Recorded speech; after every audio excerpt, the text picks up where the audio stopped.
کیا سابق وزیر اعلیٰ عثمان بزدار جادو ٹونے سے وزیر اعلیٰ بنے؟ اور کیا یہ بات سچ ہے کہ عمران خان کو کہا گیا تھا کہ اگر این سے کوئی نام شروع ہوگا اور وہی وزیر اعلیٰ پنجاب ہوگا تو ہی آپ وزیر اعظم بن سکیں گے اور آپ کی وزارت عظمیٰ کی کرسی تب تک ہی آپ کو مل سکے گی جب تک وہ شخص وزارت اعلیٰ کے عہدے پر فائز رہے گا؟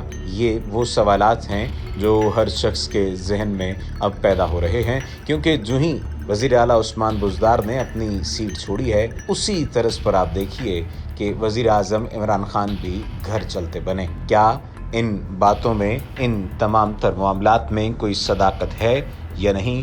آج کی اس ویڈیو میں آپ کو آگاہ کیا جائے گا۔ ناظرین، سردار عثمان احمد خان بزدار پاکستان کے سب سے بڑے صوبے پر 3.5 سال تک حکمرانی کرنے کے بعد مستعفی ہو چکے ہیں۔ ان کا انتخاب نہ صرف حیران کن تھا بلکہ بطور وزیر اعلیٰ بھی وہ شروع سے ہی متنازع رہے۔ ان کے انتخاب کے حوالے سے عجیب و غریب خبریں تواتر کے ساتھ آتی رہیں، جبکہ ان کی کارکردگی نے بھی پنجاب کے عوام کو بری طرح مایوس کیا۔ عثمان بزدار کون ہیں؟ ان کا انتخاب کیسے عمل میں آیا؟ عمران خان نے ان کا ہی انتخاب کیوں کیا؟ یہ وہ سوال ہیں جن کے جواب ہم اس ویڈیو میں ڈھونڈنے کی کوشش کریں گے۔ ناظرین، عثمان بزدار جنوبی پنجاب کے ضلع ڈیرہ غازی خان کی تحصیل تونسا شریف سے تعلق رکھتے ہیں۔ ان کے والد رکن پنجاب اسمبلی رہ چکے ہیں، جبکہ وہ خود مشرف دور میں تونسا کے تحصیل ناظم رہے۔ انہوں نے پہلی بار الیکشن 2013 میں نون لیگ کے ٹکٹ پر لڑا اور ناکام ہوئے۔ 2018 میں انہوں نے پی ٹی آئی کے ٹکٹ پر ایم پی اے کا الیکشن لڑا اور اس بار کامیاب قرار پائے۔ عثمان بزدار اس وقت خبروں میں آئے جب ان کا نام وزارت اعلیٰ کے لیے سامنے آیا۔ وزیر اعلیٰ بننے سے پہلے ان کی سیاسی شخصیت کے قد کاٹ کا اندازہ اس بات سے لگایا جا سکتا ہے کہ جب عثمان بزدار وزیر اعلیٰ نامزد ہوئے تو صحافی تک یہ پوچھتے نظر آئے کہ یہ کون ہے۔ میڈیا ہاؤسز میں دوڑ لگ گئی کہ عثمان بزدار کی تصویر ڈھونڈی جائے، لیکن ڈھونڈنے کے بعد بھی ان کی صرف ایک مشہور زمانہ اینک والی تصویر برآمد ہوئی۔ عثمان بزدار سب سے بڑے صوبے کے وزیر اعلیٰ نامزد ہوئے تو طرح طرح کی باتیں کی گئیں۔ کچھ لوگوں نے کہا کہ ان کا نام علم العادات کے ذریعے سامنے آیا ہے، کسی نے جادو ٹونے کا الزام لگایا اور کسی نے کہا کہ ان کا نام لفظ عین سے شروع ہوتا ہے، اس لیے انہیں نامزد کیا گیا ہے۔ یہ جادو ٹونے کی باتیں آج تک بھی کی جاتی ہیں اور مختلف مواقع پر ان کی گونج سننے کو ملتی رہتی ہے۔ مثال کے طور پر آزاد کشمیر کے وزیر اعظم کے انتخاب کا مرحلہ آیا تو عمران خان نے عبدالقیوم نیازی کو نامزد کیا۔ یہ وہی عبدالقیوم نیازی تھے جنہیں عمران خان جانتے تک نہیں تھے۔ جب عبدالقیوم نیازی آزاد کشمیر کے وزیر اعظم نامزد ہوئے تو اس وقت بھی یہ خبریں سامنے آئیں کہ ان کے نام کا آغاز لفظ عین سے ہوتا ہے، اسی لیے انہیں وزیر اعظم نامزد کیا گیا ہے۔ اس حوالے سے یہ خبریں بھی آئیں کہ عین کے لفظ سے جن لوگوں کے نام شروع ہوتے ہیں وہ ملک کے اہم عہدوں پر چھائے جا رہے ہیں۔ اس کے حق میں بات کرنے والے دلیل دیتے تھے کہ وزیر اعظم کے عہدے پر عین سے عمران خان، صدر عین سے عارف علوی، گورنر سندھ عین سے عمران اسماعیل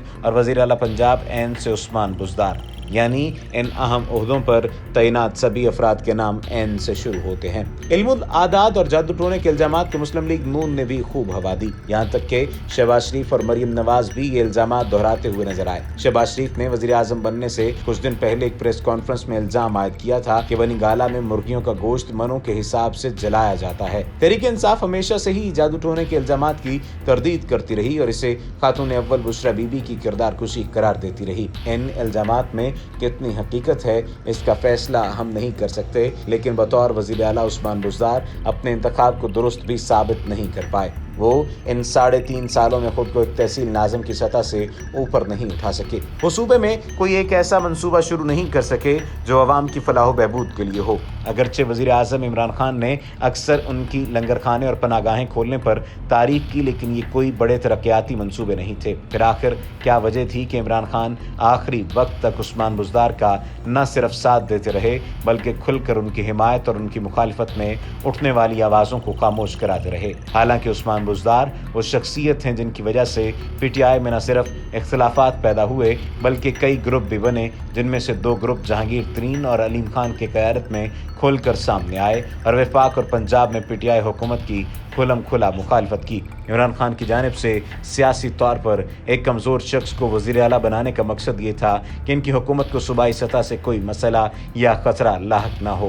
عمران خان مرکز میں بیٹھ کر پنجاب کو چلانا چاہتے تھے اور انہیں ایک ایسا شخص چاہیے تھا جو خاموشی سے ان کے احکامات کی تعمیل کرتا رہے، اور عثمان بزدار نے تمام عرصے کے دوران ایسا ہی کیا۔ عمران خان کی پنجاب کو کنٹرول کرنے کی خواہش اور عثمان بزدار کی یہ سر نے نہ تو پنجاب کی عوام کو کوئی خاص فائدہ پہنچایا اور نہ ہی اس سے پی ٹی آئی کی مرکز اور پنجاب میں حکومتیں قائم رہ سکیں۔